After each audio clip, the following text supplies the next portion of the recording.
We acknowledge the traditional owners and custodians of this land.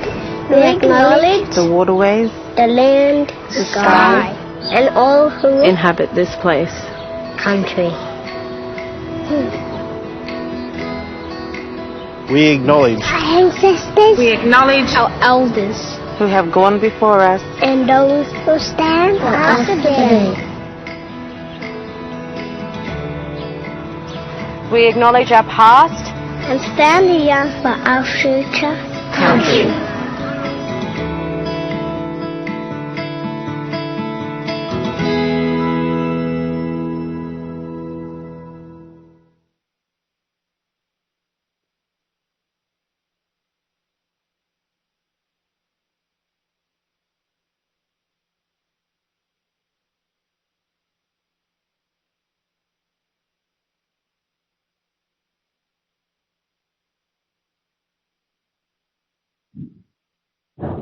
Hi, my name's Madeline After. I'm an OT and the Director of Jump Up for Kids. Hi everybody, my name's Trisha Dean and I am the Director at Karana Early Education Centre. Good to be here tonight. Okay, and today we are going to be talking to you about the lovely topic of play. So hopefully it will be a fun afternoon.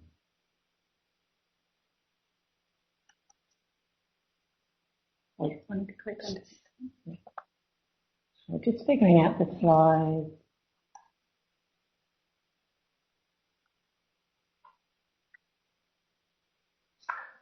Okay. So before we start, I'll just tell you a little bit about myself and my business, because I think that'll help you understand my particular focus and the frames of reference that I'll refer to and why I guess I'm presenting what I'm presenting today. So Jump Up for Kids is a specialised child development service that supports children and all involved in their care to become healthy, happy and productive adults in a world that really is very, very busy and is changing really fast. So Jump Up for Kids is made up of two components. We've got Jump Up Therapy and Jump Up Outdoors, and I'll talk a little bit about each of those in the next couple of slides. And as you'll see, play is an integral part of everything that we do.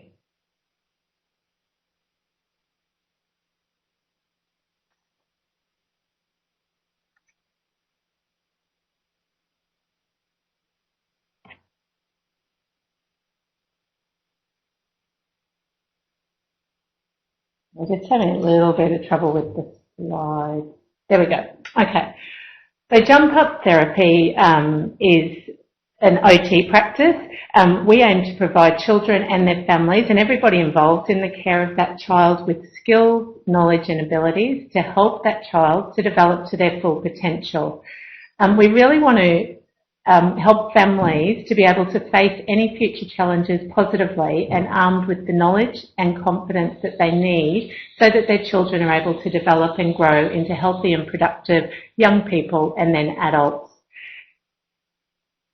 If you've ever wondered what an OT is, for those of you who don't work with us regularly, it really is all about the occupation part of our title. So it is what people need to be able to do in their day-to-day lives as well as what they want to be able to do. We provide therapy to help people develop skills that they need to do these things or to provide ways to compensate for skill deficits so that people can do these things that they want to and need to do as independently as possible. When we consider children, their main occupation should be play. Recognising play as an occupation of childhood assumes that it really is a vital and normal part of childhood and it's absolutely essential to the healthy growth and development of children. So as an OT, play underpins everything that we do.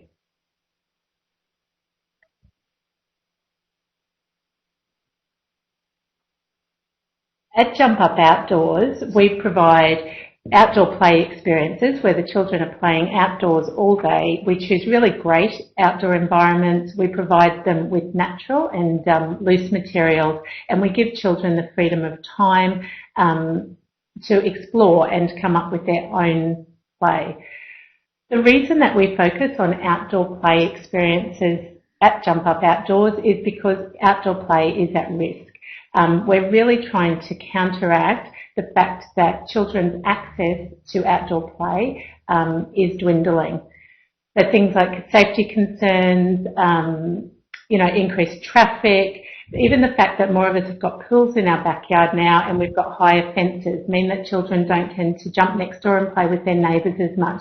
There's a whole range of influences that are leading to the decline of outdoor play, and this has a massive impact on the development of children. And I guess as I saw my OT, the nature of children referred to my OT practice change purely because of the type of environments that they were exposed to or not exposed to. That was sort of the thing that encouraged us to start the outdoor program.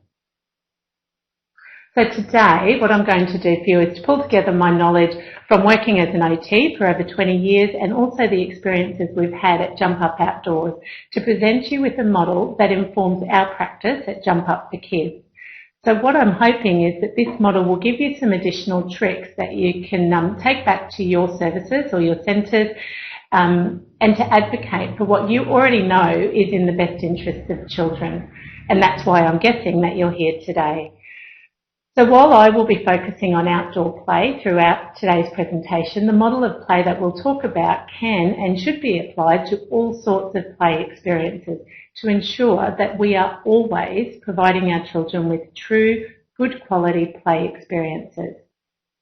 So firstly, what we're going to do is have a look at exactly what play is, so that we've got a common definition to be working from. Then we'll have a look at the Sandcastle model of play. And what we'll focus on in this model is the areas that we can influence, the things that we can do to ensure good quality play experiences for our children. And throughout the presentation today, both mine and Trish's later on, it'd be really great if you can consider how you can change your practice.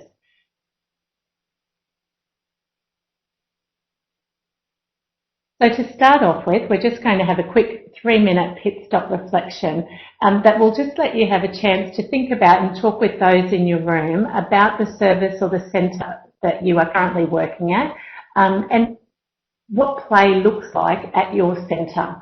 What are the things that you like about the way you are doing things now with respect to play, and what are some of the things that you think you could do a little bit back? Thank you. If you could just put the timer on for 3 minutes so people can have a chat. Okay, so no doubt there are heaps of things that you feel are going really well in terms of play at your centres or services. But if there's some things that you feel like you could be doing better, I really hope throughout today's presentation you can pick up on parts of the model or something that I might mention that you can jot down next to those things that you could feel you could do better, that you can then take back to your service and investigate or discuss or change with your colleagues. So, on to play. Mark Twain wrote that work consists of what everybody is obliged to do and play consists of what everybody is not obliged to do. Or as a child in a more recent research study put it, play is what I do when everyone else has stopped telling me what to do. So already with just these two quotes, we're starting to see the self-directed, just for the sake of it, nature of play. But what I've found is that there is a tendency to focus on play from a particular angle, or to achieve a particular goal or outcome, and as a result, the play experience itself can be compromised. So that's why we're going to start today by looking at exactly what play is. So this definition is taken from Jenny Sturgis's doctoral thesis, where she was looking at the development of a self-assessment of play questionnaire for children and their caregivers. So every part of this definition is as important as the next. But I just wanted to say a few things about the words that are in bold there on the screen. That is child chosen and viewed by the play as child. Because we've got limited time, I'm just going to run through two very quick scenarios just to highlight those points. So if we have a think about, say, perceptual mode program at a school. So, a lot of schools have these and they're fantastic because they get the children using a range of and perceptual motor skills that they really need to develop in order to be successful in the classroom. And it usually means that the kids are up and about and using up some energy. So there's a particular class, the children have all done the PMP program for the day. The kids have been moving, they've run off a bit of energy, and so the adults think that, you know, they've had that time, they've had a bit of a break, and they've had some play. So they can tick that off their list for the day. And then when it comes to playtime and they haven't quite finished their maths lesson, they pinch a bit of the lunchtime because they know that they've had a play experience during the PMP program. So if we stop and have a think about that, I guess the adults in that scenario feel okay and they're able to tick play and a bit of active movement off their list and put some, you know, their guilt to the side for the rest of the day. But if we look at our definition and if we're really honest with ourselves, none of the children in that scenario would really have considered or said that they had played. Neither did they have much self-direction or self-determination as to how they were involved in that experience. Let's consider another scenario. So it's a busy morning in a house with a few children and everyone's running around and getting ready for school. I don't know what it's like at your houses, but I'm often screeching at people to be grabbing bags or shoes, hurrying up and racing down to the car. So sitting in the car waiting for your middle child and you race back up to see what they're doing and they're lying on their stomach in the hallway with a little dust bunny and a paperclip that they found behind the doorway and they're blowing it down the hall, kind of like a race to see which one goes faster. I have another little bit of a screech and say, grab your stuff and get in the car, and so they grab their dust bunny and their paperclip and shove it in their pocket and then race down to the car. So if we have a look at that example, it really is child chosen.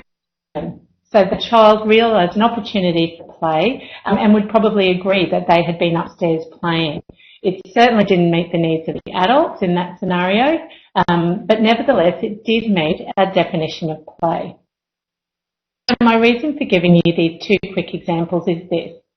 All of us, whether we are educators, parents, therapists, whatever role we have with children, we're all under pressure to achieve results and we are all really, really busy.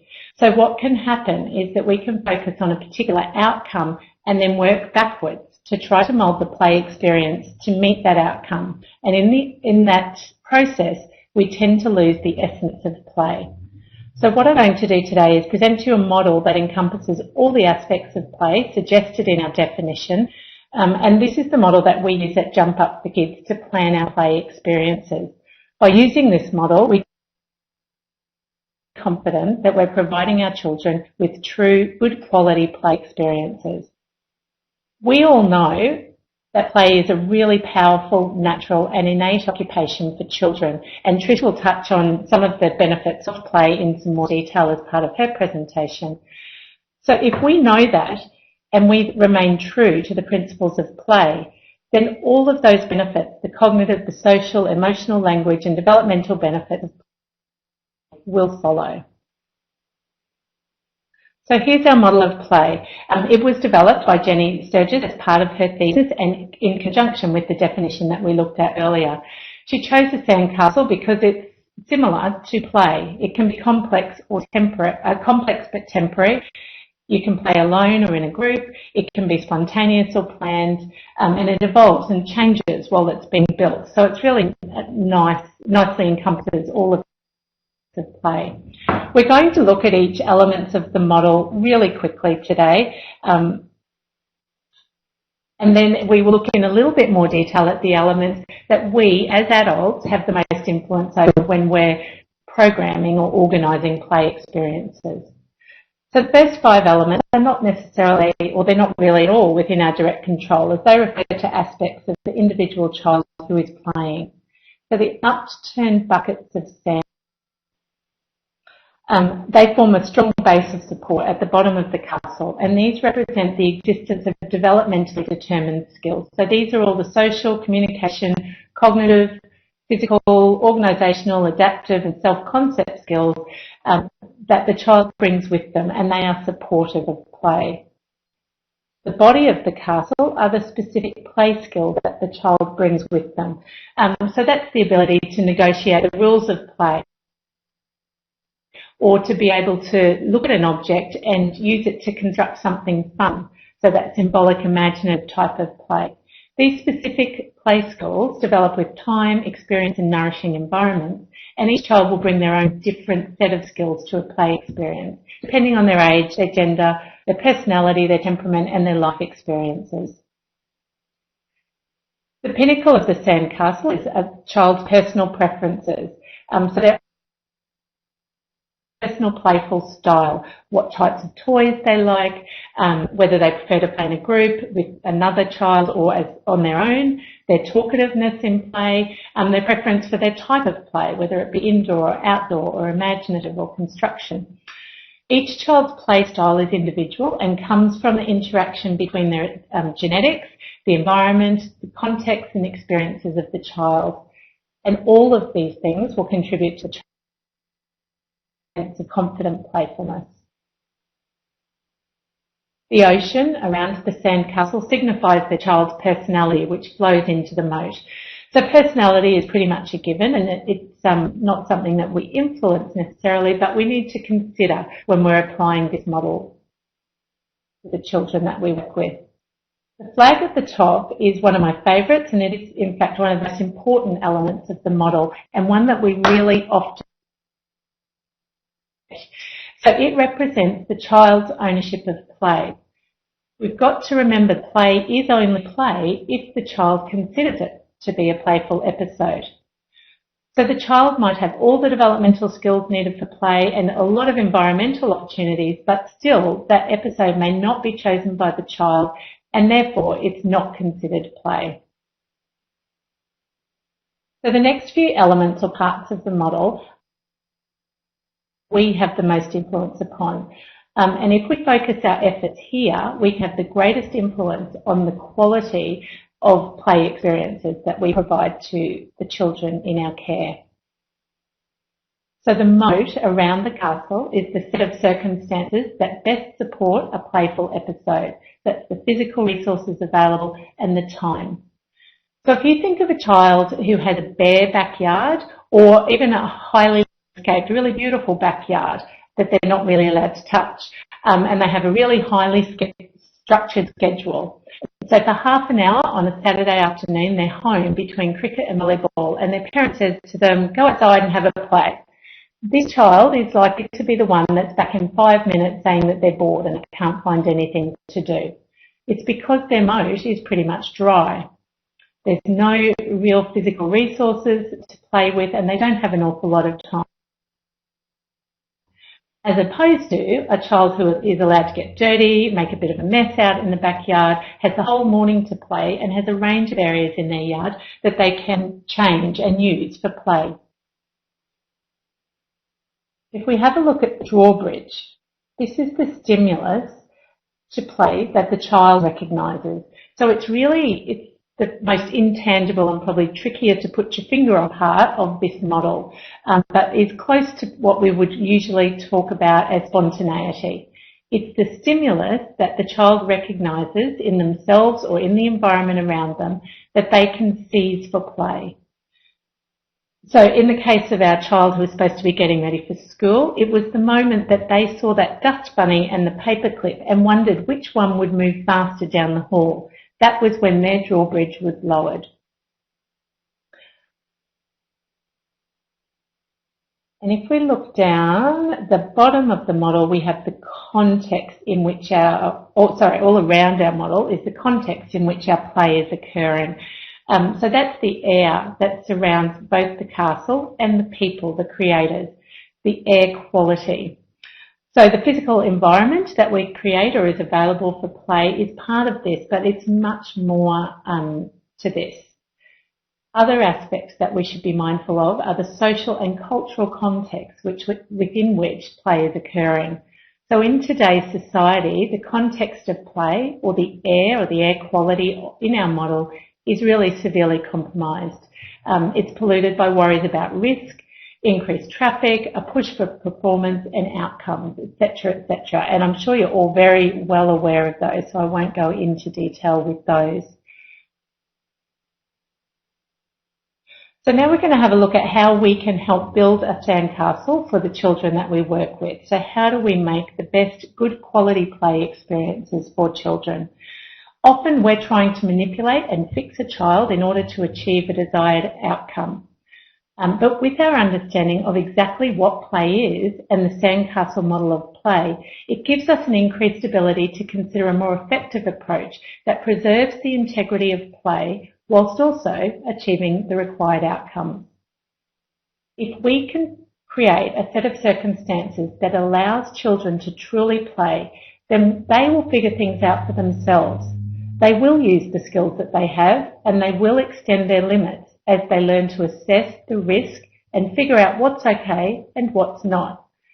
They will engage with and learn from each other. And when you see that in action, it's really, really powerful and it really does lead to great positive outcomes for children.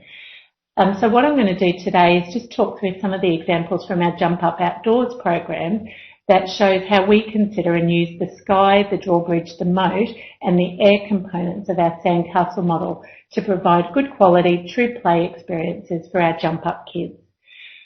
As I talk about what we've done, it'd be really great if you could start looking at that list that you made in your pit stop reflection and thinking about what you will do or what you'll change when you get back to your centres.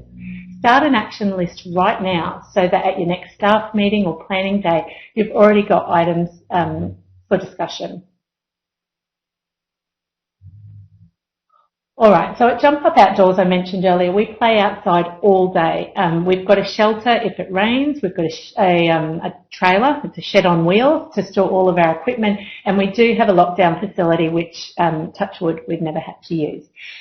So when choosing our physical environment in which to run the Jump Up Outdoors programs, we try to incorporate as much variety as possible and as many different natural elements as possible. So variety of touch sensations. There's prickles, mud, grass, dirt, tree bark, a variety of landscapes with flat open spaces, hills, creeks, and also a variety of vegetation. So we have tall established trees, low grasses, and young trees that can be nurtured. Each of these elements that we look for in a Jump Up Outdoors environment provides an enormous variety of play options for our Jump Up kids. And then to add to the variety that we actively look for, the unpredictability of the natural world infinitely increases the range of play opportunities for children. So for example, one day there was a proliferation of prickles, and we could very easily have said to the children, no, put your shoes on or we won't play over that way. But we just left the kids to it. And before we knew it, they had developed a whole cardboard footpath throughout that play area so they could get from one place to the other. We've got a hill that we have to walk up and down to get to the play area, and on a rainy day it can be really, really slippery. And again, there is an easier walk down to the play area, and we could have gone that way. But again, we left the kids to it, and they actually came up with, they tied a rope to the top of the tree that they used to help get up and down, and one of the kids grabbed a shovel and dug little footholes all the way up the hill. So, you know, we can't plan or orchestrate any of that, but just by being in outdoor and natural environments, the adventures unfold. And as they do, the children assess and manage the risks around them so that they can get on with their play. The moat at Jump Up Outdoors, so remember this is the set of circumstances that best supports a playful episode, so that's the physical resources and time, and speaking of time I'm running out of it, so I am racing through this. So time is really very precious, and too often play is pushed to the back of the queue in terms of importance when we're allocating time, or it can be tacked on to the end of important activities. So why would a kid start playing when they know that they've only got 10 minutes to play? Most of the time it takes them longer to figure out who they're going to play with and the rules and all of that type of thing. So at Jump Up Outdoors, we're able to provide our children with time. There's very little structure as to what they play and how they spend their days. And this can make a lot of children feel uncomfortable because it's a very different way for them to play. And it sometimes can take about half a day to a whole day for them to really get into their groove and to stop coming up to us and asking, you know, what do we do next or what are we playing? And, you know, we have a range of strategies around managing that. And often it's offering them a job to do and then they'll quickly find something that they can play with. The other really great part of Jump Up Outdoors that helps fill our moat is the physical resources. So we've got a trailer, which is a shed on wheels, and it's packed to the brim with all sorts of loose materials, and we really capture the saying, one man's trash is another man's treasure. We don't buy toys at Jump Up Outdoors, as we find them to be really quite limiting to play, in that once a child has mastered a toy, they don't tend to go back to it. It doesn't have value for other applications in other contexts. But by providing a range of loose objects, we're not only repurposing items that would otherwise have ended up at the dump, but again, we're infinitely expanding the play opportunities and the potential for the children. So if you can give your children time, allow them to direct their play and provide them with resources, that spark of imagination and problem solving, then the moat that surrounds their sandcastle will be full. The drawbridge is a tricky one because it actually requires a bit of self-reflection about our role in the play experience. So children are actually fantastic at lowering the drawbridge and seeing opportunities for play in just about any situation. But often, due to time constraints, curriculum requirements, or our own stress, adults are really, really quick to wrench that drawbridge back up and nip that nonsense in the bud. Our own ability to recognise a playful moment for what it is and nurture it links very closely to our own ability as adults to play and be playful. So for many of us, this skill has been dampened and squished over time. So I really encourage you to find playfulness within yourself, to model this for children, and we really need to keep an eye out for those moments that children seize for play, and we've really got to cherish them and nurture them. For those of you who are in classrooms, this is not, I promise you, it is not the beginning of anarchy, and it is not encouraging oppositional defiant behaviour in our children. Rather, when we lower the drawbridge and seize moments of playfulness, that's when we're getting our teachable moments and when we're allowing children to consolidate memories and when we're engaging our impulsive kids. Once we've allowed a playful spark to grow, what is our role in play? And often, as adults, it's not a whole lot. I won't go into this in a lot of detail, but really children are the masters of their own play, and we really need to off and give children the permission to play. We're there to ensure their safety, but other than that, we need to let children play in the way that they know how to do, better than we do. And finally, we come to the air that we're building our sandcastle in. So we've talked very quickly about the context in relation to the physical environment in which play occurs, and we've already mentioned that the context is much broader than this. There's the social context, some of which is displayed on the screen. It's really pretty dismal, and at times it can be quite overwhelming. But the fact that there is a big problem usually means that this is where we can have the biggest influence and the biggest impact. And so I would really encourage you to start pushing back, armed with all of your knowledge of child development and of play, and now with your understanding of the sandcastle model of play, and contacting networks that you've developed over the years. I really encourage you to return to your circles of influence and advocate for what you know is in the best interests of children. Social and cultural change can be slow and it can be sporadic, but if we are relentless, we will make progress. Have a look back at the things that you jotted down in your pit stop reflection at the beginning, particularly the things you wanted to change or think your service could do a bit better. See if you can link them to part of the sandcastle. Maybe it's the moat, maybe it's the sky. And if you haven't already, jot down a few things you can go back and start changing this week. If you are looking at the air quality surrounding your service or centre and how that may be restricting play, have a think about and jot down the names of some people, organisations or working groups that you can share this information with and start changing the culture around play. As we finish today, I'd really like you to encourage to think playfully, think imaginatively and laterally. We really need to stop trying to capture days gone by and recreate our own childhoods, because that only sets us up to fail. But if we remain true to the principles of play and child development, and if we stay passionate and really resolve to make childhood a positive place for children, then like the natural environment itself, there really is a myriad of possibilities. It probably won't look like our own childhood, but it will still be a great thing for children. Thank you very much for your time today. I hope you found that helpful, and I'd welcome anyone who would like more information or is looking at collaborating in terms of play to get in touch. It's something that we're very passionate about at Jump Up for Kids, and I'd now like to hand over to Tricia Dean, who is also a huge advocate for play. Thank you. Thanks, Madeline, and hi everybody. It's a little bit strange sitting on the other side of Healthy Kids. It's a project I've been involved in for quite a while, but it's also really exciting for me to be here and sharing my ideas around what one of the most important parts of working for young children is, which is providing a rich environment, particularly outdoors, for children to grow in. And I'd like to give a special shout out to everybody at Dipswitch, because that's where I would normally be sitting. Hi everybody. Now, I know that you've been sitting for a little while, so I'm just going to get you moving a little bit first. So I've got this whistle here that I dug out of the garage from my old scouting days.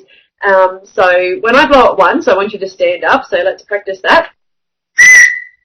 Now, I'm just going to take it on faith that you're all standing up wherever you are now, because I can't see you, so you can cheat on this one, but please don't. Now, when I blow the whistle twice, I want you to sit back down. Okay, you've got it. So you should all be sitting down now. So let's try this. We're just going to move a little bit for a bit first. So 1 sound, stand up. 2 sounds, sit down.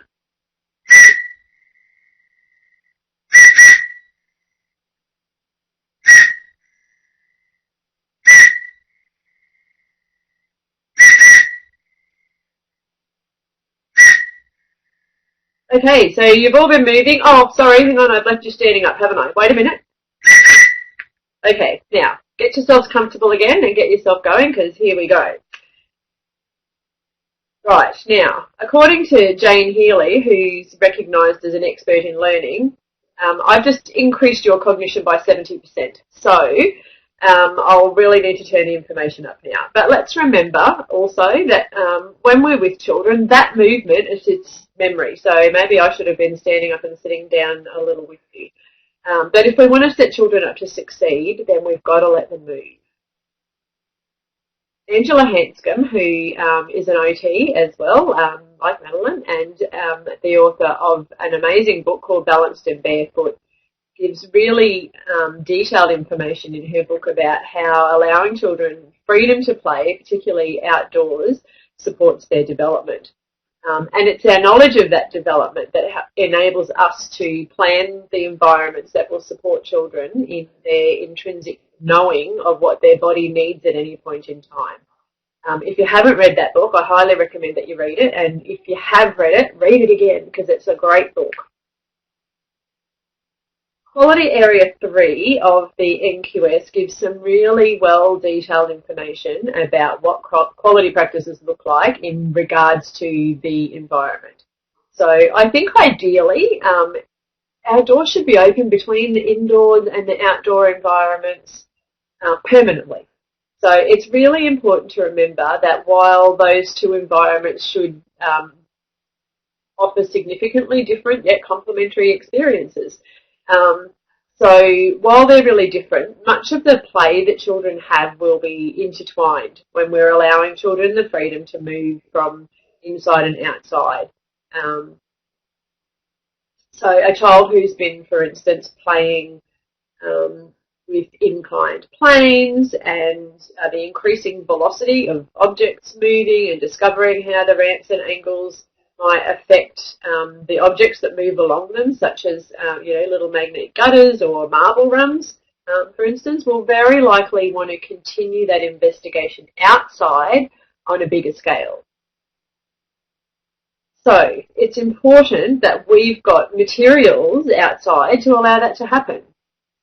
And we don't need to set things up for that to happen for children. We just need to have those materials in the environment that they can experiment with and trust, again, that children will work the rest out. and they do every single time. So, while we're here, let's bust a really big myth. There are no set times for staying inside in order for your service to be recognised as a Sunsafe service, which is what a lot of people will always try to say. And of course your policy should definitely show how you're managing that risk of exposure to the sun and to UV, because there is danger there. However, you don't need to keep children locked up indoors because of the time of the day or because of the UV rating. And you can refer to the links that I've got on the slide here for some more information if you want to follow it out further yourself. If we make it our job to concentrate on the environment as opposed to individual activities, we are going to set children up for success. So we give them the tools that they need for their brain and body to develop. And of course, there's some things that we need to take into consideration when we're developing that environment. The big four, I guess, for me, firstly, we've got to keep the environment safe. And we need to give children that safe space for them to do their thing in, that keeps them as free as possible from harm, while still being challenging so that children can push those limits and boundaries as they're ready, and increase their development. The environment should be inviting, and it should call children to action. So all of those materials and tools, again, should be there at hand where children can easily locate them when they need them. And of course, the environment should be stimulating for children. And we ensure that that happens when we know every child in our care, through the observations that we're making of them, and that we place the right things in their path for them to engage in rich play. Children should be in control of their play, because when we allow that to happen, as Madeline was talking about earlier, all those intrinsic impulses that children have set in, and children play in exactly the way that they need. It's really important that we give them real choices that provide them with agency, as opposed to limited activities being available for children to choose from. So what I mean by that is providing them with the environment that they get to choose whatever they do, rather than saying, here's 3 activities that I've set out today. You can choose one of those to do and then move on to the next one. So allowing them just to make really positive choices for themselves. And of course, children need places in the environment that they can feel alone. So cast your mind back to your own childhood and some of your fondest memories of play, and think about where the adults were in that space. I know for most of you, you're going to say that the adults were nowhere to be seen, not an adult in sight. And children really need to feel that they're not under the constant eye of the watching adults. So alone spaces can be spaces where a child can have downtime and rest away from others and be really alone and just have that time to chill out and recharge their batteries. Or they can be spaces where children are feeling unhindered in their play and away from those watchful eyes. So I often wonder if this is why fort building is such a popular pastime in children's play, because even when there's so many people in a space, children can create their own little corner of the world. We have to provide children with real tools. This is so important. And real tools work much better than watered down imitation toys. So really think about, give a child a little plastic hammer. What impact does that have? Of course, some of the real tools of the trade are going to have a lot more danger associated with them, and they're going to need a higher level of instruction and supervision. But often children have got far greater respect when they've been trusted with the real deal. So it helps them to build an understanding of the safety of the objects that can potentially cause harm if they're used in the wrong manner. also consider that level of physical development that occurs when children are really working at something as opposed to tapping the little 50-gram plastic hammer. So real tools, of course, go hand in hand with real life experiences. I believe that we set children up for a thirst about learning about our world when we engage in the types of activities that we do in our own lives, because we're excited and we're interested about them. So, you know, have you got an avid gardener in your team, or are you the avid gardener? Call on that person to provide children with, you know, this first-hand knowledge of growing food and seeing food go from seed to table. You'll never know children that are so keen to eat a lettuce or a kale leaf or try an assortment of vegetables and keep coming back for more when they've had a hand in growing them. So, and there's also the opportunity for children to learn about the insects and the bugs that are both friend and foe to our plants, and the partner plants that you can put in around to attract the right bugs. And together with children, we can learn all of these things, which ultimately will help us to keep a sustainable planet. A step further, of course, is you can do things like keeping native bees, and you're providing them with a food source, composting, upkeeping worm colonies. All of those things are champions of setting children up to be champions of caring for our world. So this knowledge can't be learned with, you know, depth that it needs to from books or from the internet. And just remember, those wonderful experiences that the outdoors provide can't happen inside. Think also about the ever-popular mud kitchen areas. I'm sure that you've all got a mud kitchen in your service. If you don't, go get one tomorrow. Children need to engage there again too with the tools that they see us using, and they'll also often use all manner of objects symbolically, which is something that we should really also support and encourage, that symbolic play, and I'll talk about that a little bit later as well. So all of this stuff leads me to the ever-presence of loose parts in our environment. So this term loose parts, it's coined by Simon Nicholson's theory, and it's become a catchphrase in recent years, and I think sometimes it's used not probably quite in the way that it was intended. So loose parts are more than just a couple of little baskets of bits and pieces that you might find around or that you've collected. Of course, we know that loose parts enable children's imaginative and cognitive development, and most people will be able to cite that as a benefit. Another side is the object substitution, and I'm going to bring Piaget into play here.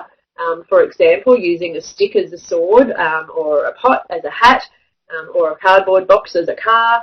And these things are linked also to early language development, and their absence is a diagnostic marker of significant language delays. So there's another reason for you to put some loose parts in your environment.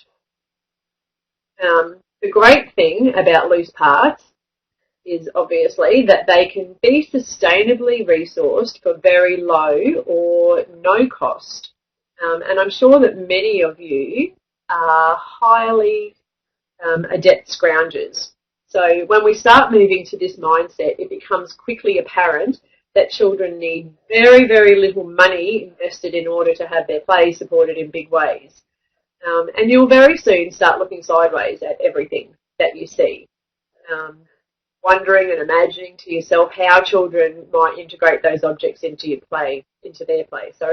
And people want you to take their trash. You know, that stuff that you see sitting around. People want you to have that. And you'll soon know that there's very little of that stuff that's not treasure. You know, for instance, you know, those crates that are piled up behind the general store? They want you to have those. That's why they leave them there. I'd have to say that those crates in our environment are one of the most useful and versatile resources that we have. Aside of an obvious vessel to store things in and cart things around in, they become a platform for raised play, a way to reach higher, and very often a prison for unsuspecting friends. So all of those found natural items become really great loose parts as well. So, and the list of these is endless. So you're ranging from sticks and seed pods and leaves to bark and wood, shells, stones, grasses, herbs and flowers. Those nature items can just be explored as is, giving children wondering and information about their natural world, or they can be used to create designs and ephemeral art. They can be stacked and sorted and classified and compared. Honestly, I really believe if we had no more than nature in our space, we would have enough. The best thing that we can do for children is to ensure that the majority of that stuff that's in our space can be moved around. So allowing children to create and recreate spaces to suit their current mode of play. And the more that they can move around, the more versatile the environment and the more physical development that is happening. So those who were present in the earlier Healthy Kids sessions this year will remember all of those teachings. And if you weren't, I'd really encourage you to seek out those recordings and watch them. Great information in the last couple. And many people, of course, have got some large fixed items in their outdoor areas that you can't really do too much about. But the way that we can ensure that those types of spaces remain in play is to provide some additional items to go with them. So, for instance, if you've got an old, or not even old, but if you have a fort in your yard that's kind of there and it's a fort, provide some extra things for children such as, old sheets and tarps and ropes and pegs, and that will give the children the means to transform those permanent fixtures into something else. Large construction, always a great way for children to build their big muscles and also their spatial awareness. So there's lots and lots of expensive construction sets available, and most of those are an investment that will last for many years if you do buy them, sometimes for many more years than we would hope for. We wait for those things to die so we can get rid of them and use the good stuff. But once again, the loose parts serving our environment will often double as construction items as well. Sometimes they'll be really neat and well-built structures, and other times what might only be dubbed a junk heap, where literally everything just gets piled on top. And we need to remember at those times that there's learning still happening all the way through without our intervention or assistance, and it's often the case that children have got a really specific goal in mind when they're making those junk heaps. And we've got to be really mindful not to dampen their play and take away what's happening for them. So I've left one of the biggest and most important considerations for building the outdoor environment till last. So we've got to give them items that are going to really encourage their movement. And I mentioned earlier about that intrinsic way that children will develop.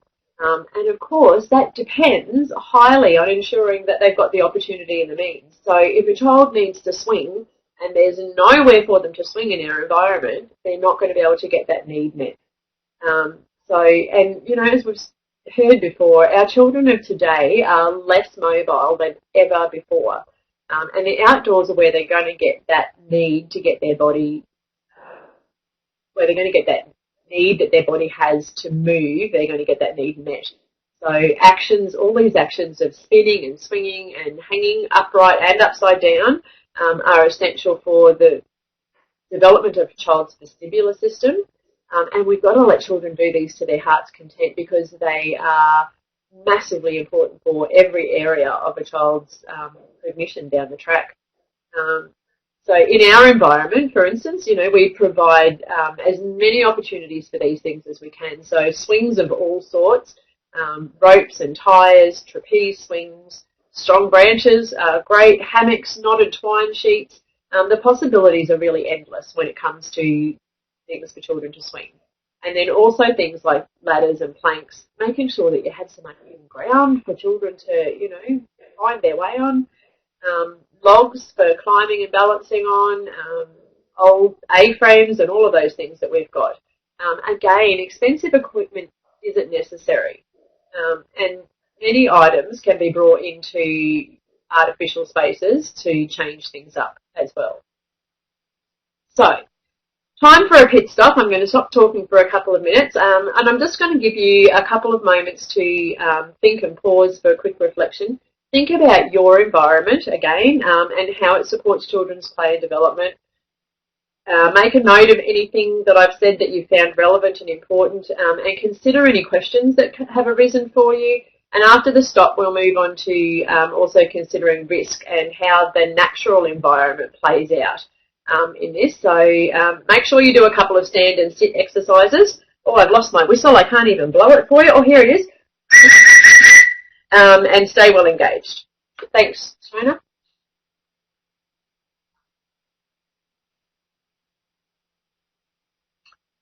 Welcome back, everybody. Well, we're on the downwards load here to the end, and I'm here now to talk to you about risk. So it's probably pretty unlikely that we can talk about outdoor environments without involving some conversation about risk and setting up. So, you know, risk is that thing that we usually let get in the way of children's play. So there's that often this adult fear that habitually hinders children's natural impulse to take risks. And our instincts kick in and we're sitting there and we find ourselves calling out, be careful, slow down. It seems to be that the outdoor environment poses some of the biggest risk factors. However, restricting children's movement and limiting their natural urges in the name of safety actually causes more harm than it does good. Children that have healthy neurological systems will naturally seek out, again, that sensory input they need on their own. And I'm being very repetitive here because it's a message that's got to get heard. So as much as possible, we've got to trust them. So go back to the beginning where I spoke about creating a safe environment. This means that we want to remove hazards from the environment, and it also means that we need to really make sure that we're not confusing what a hazard is with opportunities for children to take risks. So I'm going to play a short clip now that shows children jumping. So I want you to watch closely as they negotiate risk-taking in their own way. Thanks, Shona.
Okay, so what did you notice there? Did you see how some children paused longer than what others did? And did you see how some of them needed a clear slate before they jumped down? And did you notice how some of them just kept circling around and jumping again? But did you also notice the total absence of adult intervention there? And no children were harmed in the making of this video.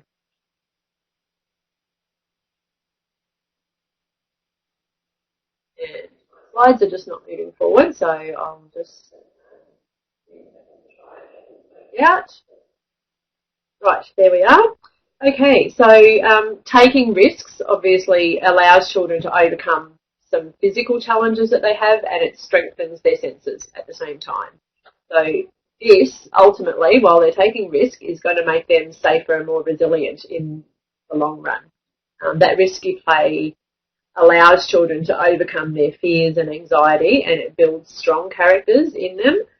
So children need those opportunities to fail and make mistakes in order to become confident and capable when they're facing future life challenges.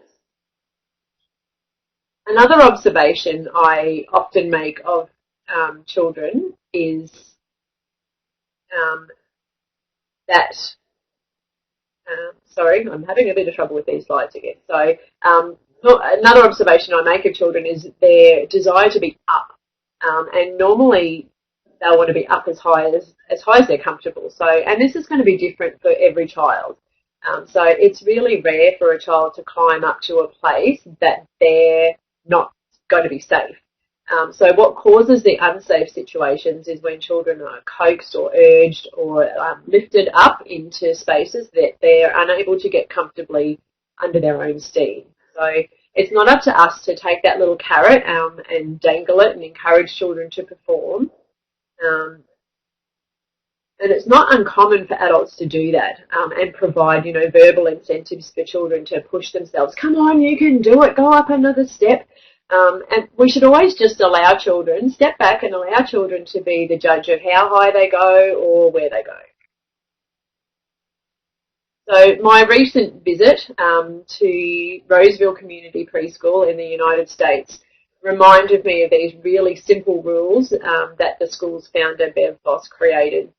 It reminds me that rules don't have to be complex and filled with don'ts for children. To the nth degree, we should really be supporting them to just do all of the things that they're urged to do from within, with very few exceptions. So those exceptions would be, when harm's going to be caused, either to themselves or to another person or to property. And the rules for adults you'll see here, just as profound. A lot less, but just as profound.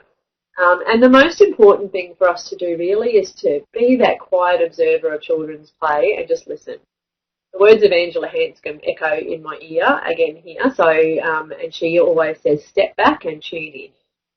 Meaningful observation ensures that we can create the environment with all of those things that children are going to need for their play. Sometimes, when it's appropriate, we can ask of a child, do you have everything that you need? And as far as possible, we should always have more of a resource on hand than a child could ever want in their play. So greater quantities of fewer resources are far better than a greater variety, and less of that always puts a stop to children's play once the pile's depleted. And of course, the only other time that we should ever really interact is when harm is about to occur again. So, and when we've become really adept observers and we know the children that we look after well, it becomes really easy to predict those moments that we need to step in. So, here's another video for you to reflect on. And, how would you react in this situation, seeing children engaged in this sort of rough and tumble play? We'll watch the video now.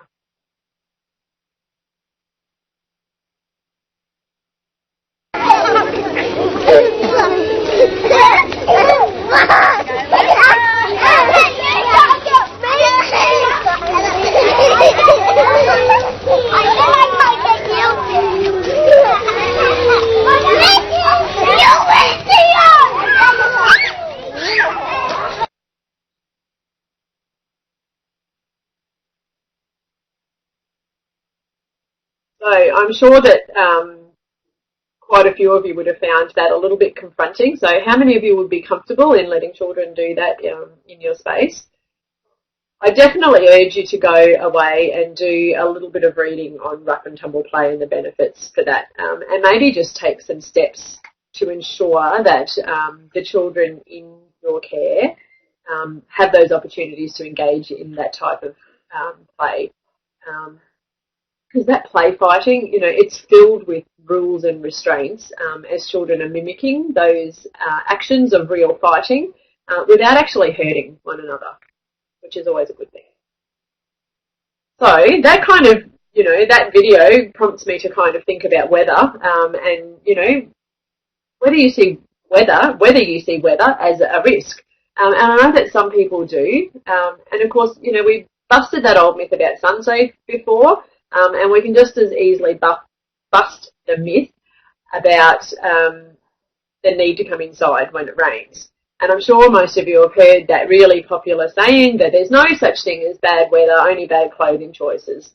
So playing in the sun and the rain and the wind or the heat and the cold are all elements that children take in their stride.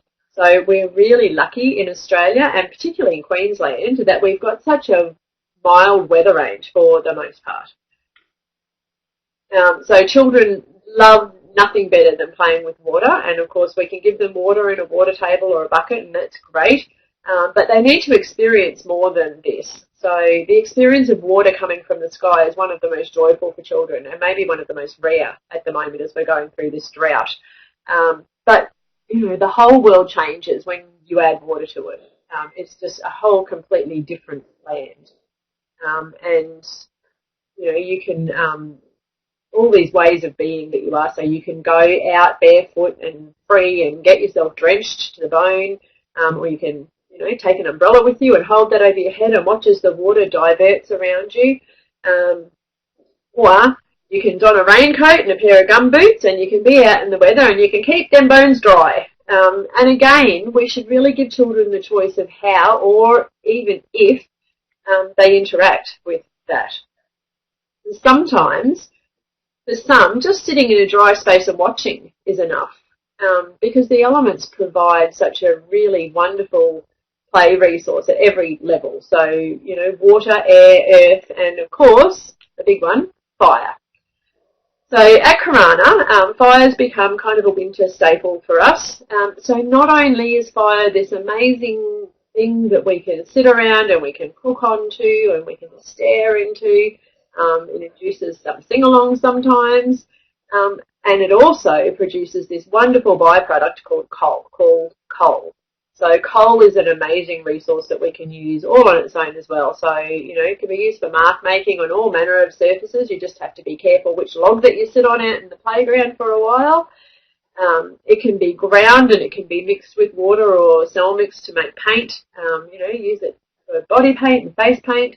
Or it can be explored just for the way that wood changes when it's burned. You know, wood becomes a whole different material. So more of those endless possibilities that nature provides us with. Obviously, risk is pretty high with fire, and it's something that does require a lot of preparation and respect. So all of those steps from the beginning pretty much need to be undertaken every year as new groups of children enter the space, and also taking into account that lots of children have not engaged in this risk for months. So we need to, you know, bring that up as a reminder. But I do notice that even when fire's not actually a part of our program, we see a lot of play involving fire, which shows us that children are continuing the fascination. And of course, we always have this handful of children that kickstart the process every year. And as with all risk in our service, we look at those benefits against the danger of possibility. And there's very little that we actually need to say no to. So maybe make a reflection on how often you make yes your go-to word, and see if you can challenge yourself to increase that. Say yes more often. Speaking of reflection, one last little idea. We're probably running down on time, I'm sorry. But the outdoors is the perfect place for children to play with light and shadow and reflection. Everything that we need is pretty much there for the taking. But, you know, add some mirrors and some translucent objects and you've got hours of play and discovery awaiting children. You know, building and designing on a mirror changes that play perspective immensely. And have you ever sat outside on a mirror and drawn on the sky? It's just the most incredible feeling. So I've done a lot of talking about how children can develop and grow intrinsically, and something we also love to do with children is to notice and reflect and wonder, which is always, outdoors is a wonderful place for that. So when children have got questions about something that they find, you know, we bring it into contemplation and we wonder together. Children draw what they notice and they think about, and we scribe their questions. And we probe them to come up with ideas, and as much as possible we stay clear of just giving the answer or providing it via the internet, because it doesn't matter if a child's theories about the world aren't quite right and aren't quite the reality, because one day they'll discover the truth for themselves and then they'll always remember it. think about that famous quote, and I'm going to bring up some Piaget again here. So when you teach a child something forever, you take away forever his chance of discovering it for himself. And what a sad thing to do. And that outside world is just filled with possibilities that can only be dreamed about. Giving children an unlimited access to this world of wonder and the possibility is the greatest gift that we can give them. In everything that I've talked about today, there's this undercurrent, or there is an undercurrent of learning. But remember, children play, and they don't play with the end goal of learning in mind. They don't play to learn. Rather, they just play to be fully alive in the world. And it's our job every single day to watch with awe and wonder, remembering what joy this world holds.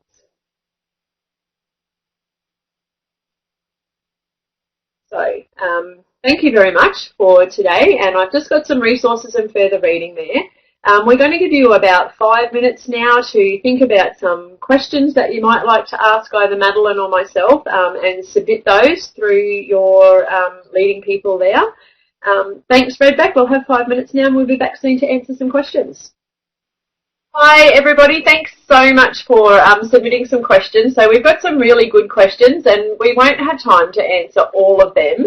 A couple of them are sort of lumped a little bit in together, so we're really happy to kind of do that. But one of the first questions has come from Caboolture, and they're asking a question about how do we create an inviting play space in a concrete fenced-in courtyard. Madeline, do you want to provide a little bit of stuff on that first? Yeah, sure. So I guess my first thought when I saw that was to give the kids picks, make sure they've got their shoes on and get them to dig it up. But there's a whole range of risk assessments there. So I think it really links back to, you know, that concept of loose materials. The concrete environment is really, really tough, and you read a lot of the stuff that comes out of New York City, which is essentially all they have in terms of play environments. But there's a lot of scope, and I think, you know, Tricia talked about collecting things, and driving here, it was council pickup on the way here, and I'm spending the whole drive with one eye on the footpath because I know that I can get a whole heap of stuff that we can use for our play environment. So I think, you know, if you've got a really rich natural environment, then you're very, very lucky. But there's ways of incorporating lots of variety into children's play by the things that you add to that. And one of the first ones is chalk and some water, because if you start, you know, changing that concrete environment to make it more colourful, and it's a very fluid environment then. And another great thing with chain link fences is having some of that material that Tricia was talking about earlier. So little bits that are already ripped up or that the children can rip up, leaves, a whole range of things that kids can use, and it turns into a live weaving project. And if you leave those things around, the children will do that. You don't need to direct them to do the weaving. They'll come up with the idea to decorate those spaces. So having lots of variety of different things, even though the built environment around is not necessarily what you'd like it to be, there's a lot of scope for creating a great environment there as well. Yeah. And I think too, you know, like even just making it inviting, so we've got all those loose parts, but, you know, sometimes the look, you know, there's so many ways that you can just bring nature in. You know, you can put plants in pots, and you can, you know, make gardens in tyres and all sorts of stuff. So, you know, there's so many ways that you can change that environment up and still work with it. So, yeah, hopefully that has answered the question. So we had a couple of questions regarding around, so another one from Caboolture that was about advocating for adventurous play with parents, and also one from Somerset that was about getting families on board with risky play, even just mud play. And they're saying most families are okay, but they've got, you know, a family from different cultures. And, you know, I believe we've got to really create a culture of what we do with children in our space, and we have to really advocate for that from the second that parents walk into our environment. When we're changing, it's a little bit different because, you know, you've done things one way and you want to do them another way. So there's got to be lots and lots of discussions with families and providing them with information. readings, writing things, giving them the benefits of, why this thing that you're moving to is a great thing.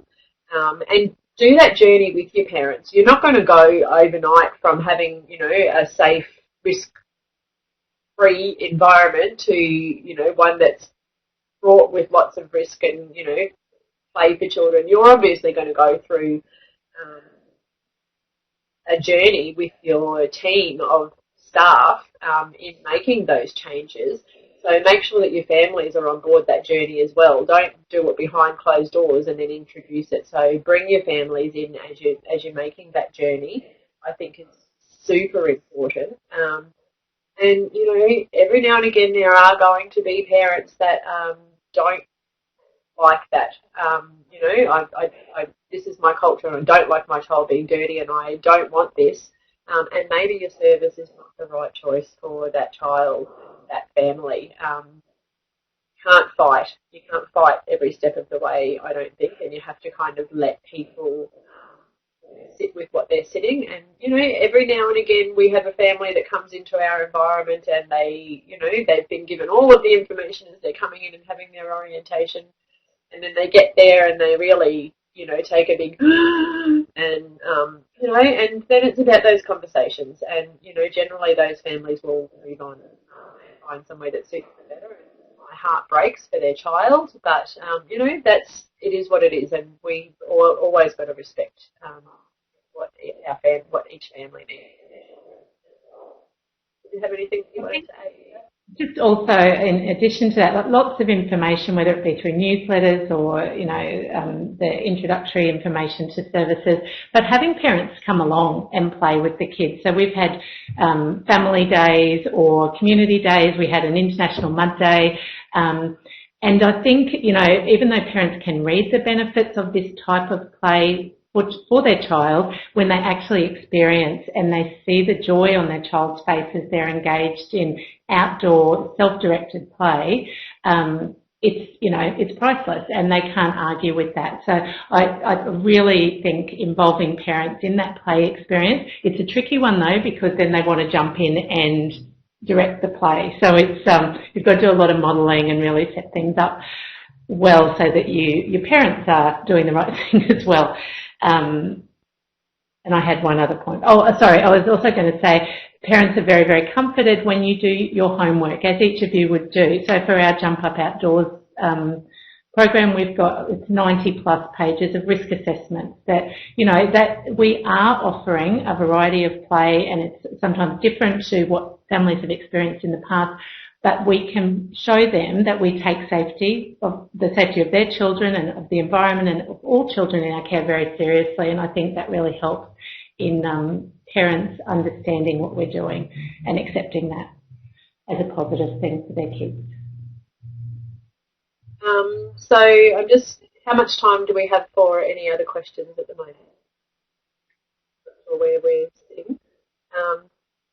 I'm just going to address really quickly because we had a couple of questions on this one, and this is another moment, and a couple of questions that relate around how you justify risky play to the WHS office when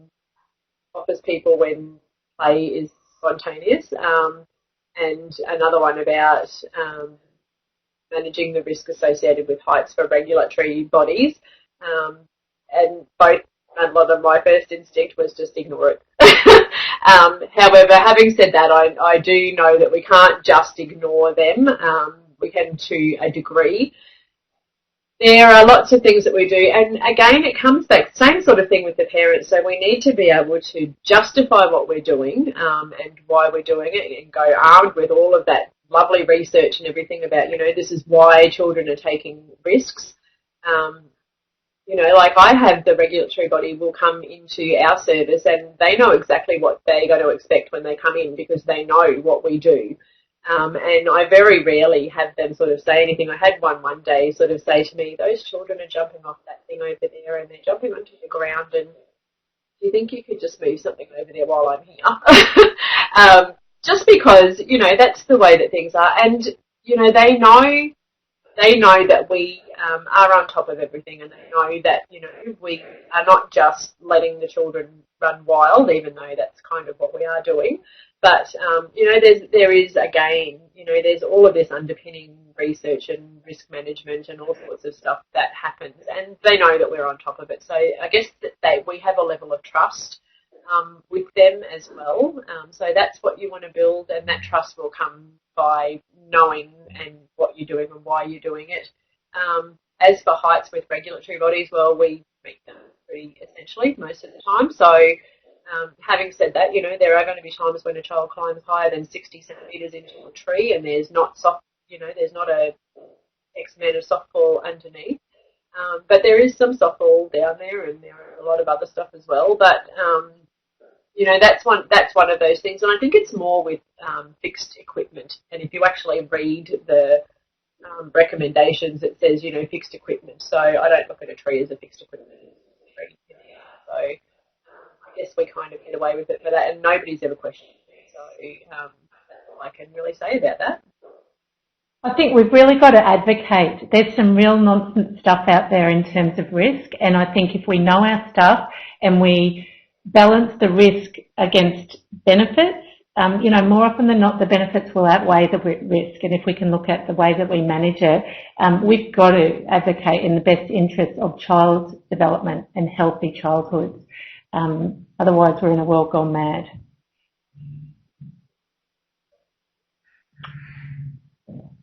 So I'd say that's probably all from us. So we'll bid you a good night and wish you all a fun time reflecting on what you've heard.